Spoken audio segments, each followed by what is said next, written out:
তো যাই হোক, আমাদের বাড়ির বউগুলোর বছরের প্রথম দিনটা কাজ করতে করতে একদম সবার শেষে খাওয়া দাওয়া হচ্ছে। এখন বাজে 3:49, মানে 4টা প্রায় বাজতেই গেল। না, বউরা সব দিন শেষেই খাই, কিন্তু আজকে হচ্ছে কাজটা একটু বেশি হয়ে গেছে। তো যাই হোক, আপনার মেনুতে আজকে কি আছে একটু বলে দিন তো। শাক ভাজা, বাঁধাকপি তরকারি, চাটনি, মাংস। মাংসটা কেমন হয়েছে? ভালো হয়েছে, কিন্তু ঝোলটাই পাইনি। ঝোলটা পান না। আর বৌদি দেখো কি বলে নিয়ে বসেছো, ভুলে যাচ্ছি। ভুলে গেলাম। ও, কপির তরকারিটা কেমন হয়েছে? কপির তরকারিটা ভালো হয়েছে, তখনই আমি খেয়ে বলছি। যাই হোক, আর বাকিদেরকে দেখাই।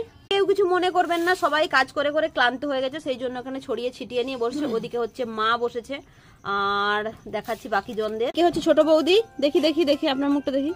এই ছোট বৌদি দিকে বসেছে, আর বাবা বসে বসে দেখছে যে কে কেমন খাচ্ছে, কে কতটা নিয়েছে। সবার আগেই খেয়ে নিয়েছে, ও সবার শেষে খাওয়া উচিত ছিল, সবার আগে খেয়ে নিয়েছে।